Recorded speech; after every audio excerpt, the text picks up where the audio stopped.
अंतरराष्ट्रीय स्तर पर कुछ ऐसा हुआ है जिससे चाइना को बड़ा झटका लगा है और भारत इससे बहुत खुश होगा। ये साफ इशारा है कि अब भारत ग्लोबल चेस बोर्ड का सेंटर बनता जा रहा है। दुनिया की बड़ी सुपर पावर्स ने इकट्ठा आकर पाकिस्तान पर कड़े शब्दों में हमला किया और इससे चीन के लीडर्स की हालत देखने लायक होगी। चलिए इस वीडियो को समझते हैं कि कैसे भारत का इंपॉर्टेंस दिन ब दिन बढ़ता जा रहा है। मैं शशांक आपका स्वागत करता हूँ एक नई वीडियो में। प्लीज चैनल को सब्सक्राइब कीजिए ताकि मैं आप तक ऐसे ही बढ़िया वीडियोस लाता रहूं। कुछ दिन पहले हमने देखा कि चीन के लीडरशिप में एससीओ की मीटिंग हुई जिसमें राजनाथ सिंह जी ने ड्राफ्ट स्टेटमेंट साइन करने से मना कर दिया। Defense Minister Rajnath Singh in China has put out a very stern message and has refused to sign a joint statement at that Shanghai Cooperation Organization meet that has taken place because it did not mention the Pahalgam terror attack that claimed 26 innocent lives and did not reflect India's strong position on terrorism, while skipping any mention of Pahalgam. The document mentioned Balochistan, and that is what India is being accused of creating unrest there, and something that India has strongly been refuting. क्योंकि उस document में पहलगाम हमले के बारे में कुछ भी नहीं लिखा था जिससे पाकिस्तान के द्वारा किए गए पहलगाम हमले की आलोचना की जा सके।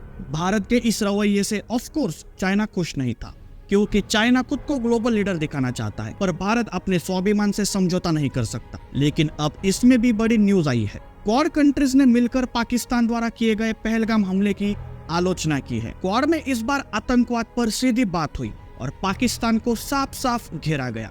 लेकिन क्या ये मूव सिर्फ पाकिस्तान के लिए था या फिर असली मैसेज चीन के लिए था? सबसे पहले बात करते हैं कि क्वाड है क्या।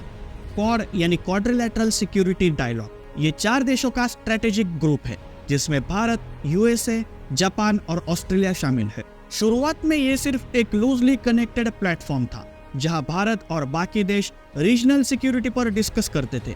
लेकिन पिछले कुछ सालों में स्पेशली जब से चीन की एग्रेसिव फॉरेन पॉलिसी तेज हुई है, क्वाड की इंपॉर्टेंस बहुत बढ़ गई है। अब ये एक ऐसा प्लेटफॉर्म बन चुका है जो इंडो पैसिफिक में बैलेंस बनाकर रखना चाहता है और जो ओपनली चाइना की मोनोपोली को चैलेंज कर रहा है। तो जब यही क्वाड कोई स्टेटमेंट देता है, वो सिर्फ वर्ड्स नहीं होते, वो एक कोऑर्डिनेटेड मैसेज होता है। हाल ही में 1 जुलाई के दिन वॉशिंगटन डीसी में क्वाड की मीटिंग हुई और उसमें टेररिज्म को लेकर जो स्टेटमेंट आया वो बहुत ही स्ट्रॉन्ग था। क्वाड कंट्रीज ने कहा, we strongly oppose the use of terrorist proxies and call for bringing the perpetrators to justice. मतलब हम इस बात का कड़ा विरोध करते हैं कि कुछ देश या संगठन अपने फायदे के लिए आतंकवादियों का इस्तेमाल करते हैं और हम चाहते हैं कि ऐसे लोगों को सजा मिले। मतलब हम इस बात का कड़ा विरोध करते हैं कि कुछ देश या संगठन अपने फायदे के लिए आतंकवादियों का इस्तेमाल करते हैं और हम चाहते हैं कि ऐसे लोगों को सजा मिले जिन्होंने ये आतंकी काम किए हैं। मतलब साफ था, ये स्टेटमेंट पहलगाम के हमले के साथ साथ पूरे मॉडल के खिलाफ था। और ये मॉडल किसका है? पाकिस्तान का। पाकिस्तान ने सालों तक टेरर आउटफिट्स को यूज करके एक तरह की स्ट्रेटेजिक पॉलिसी बनाई है, चाहे वो कश्मीर में हो या अफगानिस्तान में। भारत ये बात कई सालों से इंटरनेशनल प्लेटफॉर्म्स पर कहता आ रहा है, लेकिन इस बार क्वाड जिसमें यूएस, जापान और ऑस्ट्रेलिया भी शामिल है, जैसे कि अभी मैंने बताया, ओपनली उस बात को उठा रहे हैं। ये भारत के लिए एक डिप्लोमेटिक विन है क्योंकि अब ग्लोबल कंसेंसस बनता हुआ साफ दिख रहा है। अब आप सोच रहे होंगे, जब यह स्टेटमेंट पाकिस्तान के लिए था तो चीन को क्यों मिर्ची लगी होगी? तो इसका जवाब बहुत ही आसान है, क्योंकि पाकिस्तान अब सिर्फ एक आइसोलेटेड एक्टर नहीं है, वो चीन की फॉरेन पॉलिसी का पार्ट बन चुका है। CPEC यानी चाइना पाकिस्तान इकोनॉमिक कॉरिडोर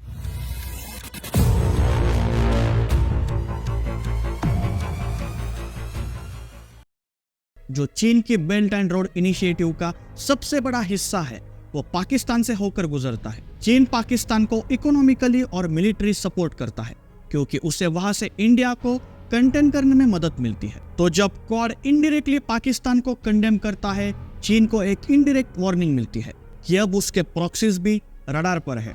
और खास बात यह है कि क्वाड के उसी स्टेटमेंट में एक और लाइन थी कि इंडो पैसिफिक में किसी भी यूनिलैटरल एक्शन को सपोर्ट नहीं किया जाएगा। ये सीधा सीधा साउथ चाइना सी और चीन की एग्रेसिव टैक्टिक्स पर हमला था। अब यहाँ पर भारत की पोजीशन बहुत ही इंटरेस्टिंग है।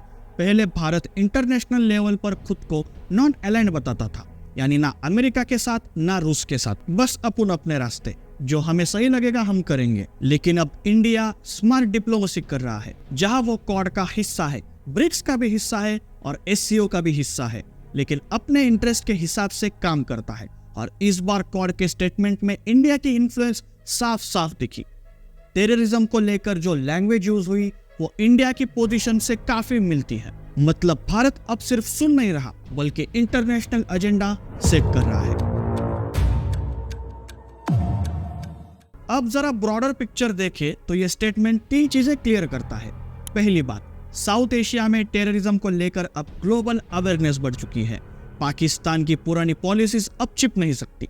दूसरी बात, चीन की वो रीजनल स्ट्रेटेजी जिसमें वो छोटे छोटे देशों को लोन देकर पोर्ट्स खरीदकर इन्फ्लुएंस बनाता है, अब ओपनली चैलेंज हो रही है। तीसरी बात, इंडिया की credibility as a responsible power बढ़ रही है, चाहे डिप्लोमेसी हो, डिफेंस कोऑपरेशन हो या मल्टीलैटरल स्टेटमेंट्स। भारत हर लेवल पर लीड करता हुआ दिख रहा है। और शायद सबसे बड़ी बात यह है कि अब भारत अकेला नहीं है, अब उसके आइडियाज को ग्लोबल बैकिंग मिल रही है। अभी जो भारत पाकिस्तान का वॉर हुआ, इसमें यह बात तो साफ है कि हम किसी भी देश पर अंधा भरोसा नहीं कर सकते। लेकिन अब अमेरिका से भी पाकिस्तान की बुराई करवा ले, इतनी पावर तो हमारे पास बिल्कुल है।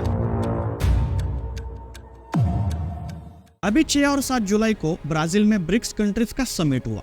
ब्रिक्स यानी ब्राजील, रशिया, भारत, चीन और साउथ अफ्रीका, इन देशों का ग्रुप है। इस समिट में ब्रिक्स कंट्रीज ने भी पहलगाम हमले को क्रिटिसाइज किया, और यह भी बहुत बड़ी बात है क्योंकि क्रिटिसाइज करने वाले कंट्रीज में चीन भी मौजूद था। मतलब भारत ने चीन से भी पाकिस्तान को कंडेम करवा लिया।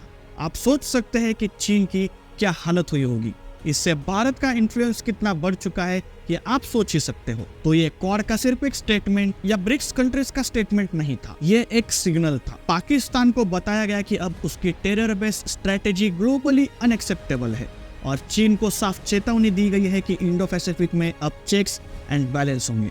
और भारत का क्या, वो अब एक सेंटर में है, अब रिस्पॉन्सिबल, असर्टिव और स्ट्रेटेजिक नेशन की तरह। अब सवाल आपके लिए है, क्या आपको लगता है कि क्वाड को एक प्रॉपर डिफेंस अलायंस में बदलना चाहिए, और क्या इंडिया को इसमें और एक्टिव रोल लेना चाहिए? कमेंट सेक्शन में अपना ओपिनियन जरूर शेयर कीजिए।